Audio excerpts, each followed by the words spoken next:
Alright guys, so to get started, we're going to use the Swirl and Sparkle Soap for your makeup brushes. This is really cute. Mine had a diamond design on it, but I've used it so much it's worn off.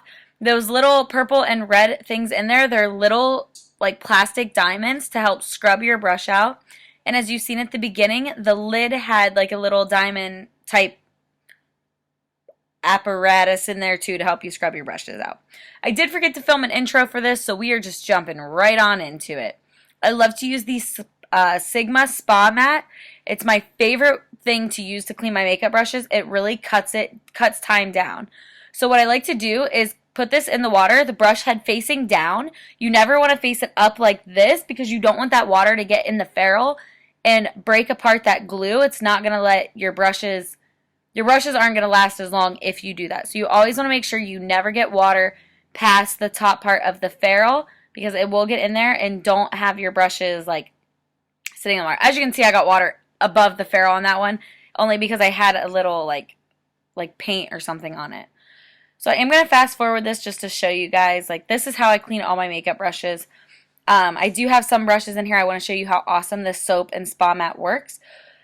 And I do like to go through every now and then and kind of rinse my brush off. So as you guys can see, this is my oval brush. I did post a little short video on Instagram showing how I clean this. So I really like to move those bristle heads around, making sure I got them all soaked in water. Move that brush head around into the soap. And this one's kind of hard because the brush head is really big, so it's hard to make sure you get all the bristles in there. Once you see it's nice and lathered, I hold it by the head of the brush, and on my spa mat, I just scrub the crap out of this brush, getting the sides, getting all top corners. This is a hard brush to keep clean, to get clean, I guess.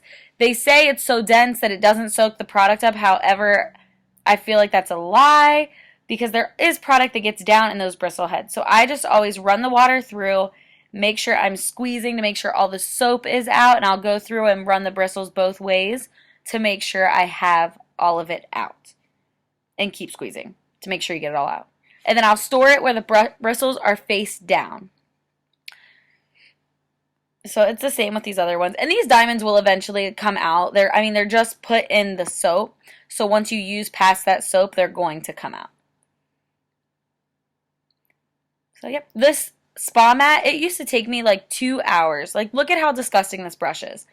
It literally would take me like a good 5 minutes to just wash this brush using my hands and just trying to work it in. So that's why I love this spa mat. It makes sure it gets deep down in your brushes.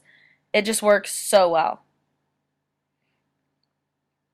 So really, I scrub it so hard. Like, I have no idea how my brushes last me as long as they do because I'm like scrubbing them so ridiculously hard. Like, they should not last as long as they do. And I really just like to keep going in and rinsing that off when it gets super soapy. And really make sure all that soap is out of there. With brushes like this that are extremely dirty, this is my foundation brush I use all the time, I'll go in with the soap twice to really deep clean it and get all of that foundation out.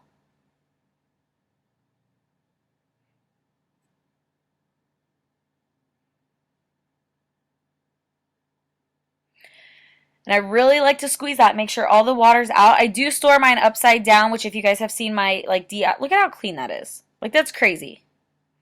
If you guys have seen my DIY brush tree hanger, you know what I'm talking about.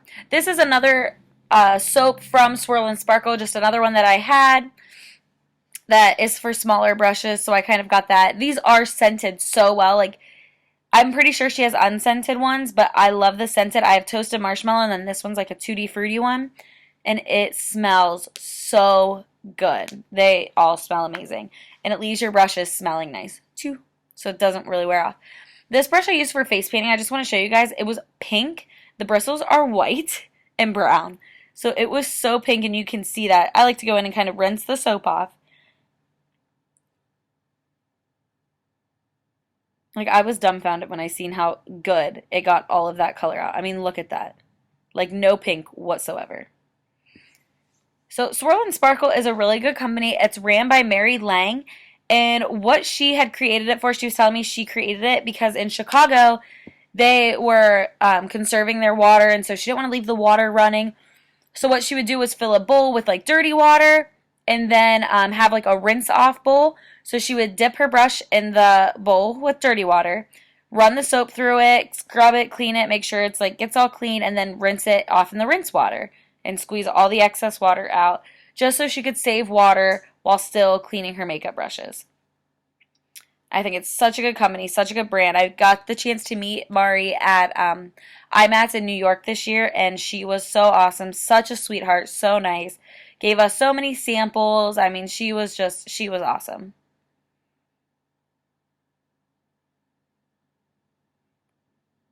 So yep, I just keep doing this to all of my brushes. Sorry, it just got super bright. I did want to show you guys, I have 3 brushes. That's the whole thing with the spa mat. It was created so you could use, like, clean more than one brush at a time.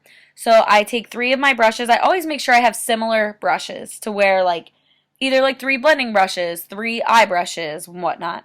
And I'll get them all wet the same, run them in the soap the same, scrub them off the same. I do check all of them separately to make sure all the soap and water is out of them and that it's not holding anything, that there's not any color, product, anything like that. You should deep clean your brushes at least once a week. We all know none of us listen to that. I forgot to film showing you guys how I clean my beauty blender. So I just take my beauty blender underneath the water, get it nice and damp. I run it in the Swirl and Sparkle and just make sure I get that all lathered up and then squeeze that out. Sorry, I was filming on my camera for this or on my phone for this part because I'd already put everything away. And if you see there's still spots where there's foundation, I'll take that side in and make sure I lather it up in the soap. And your sponge will soak up a lot of that water, so you want to make sure you put more water in if you're using it the way I am, with one hand and very terribly. So really just squeezing that soap out, making sure I'm hitting the areas where the foundation is to make sure I get all of that foundation out. And then keep going until it is nice and beautiful. I do have a video on my brush hanger. These are my brushes that I do not put upside down because they're either dual-ended, they don't fit, they're beauty blenders, and you can see how clean my beauty blender is. Like, it's amazing. And I have the brush guards. I got some of them at Walmart, and some of them I made through something I found at Joann Fabrics. And as you guys can see, this is it. I'll link the video down below. Thank you guys for watching, and I'll see you in my next video. Bye.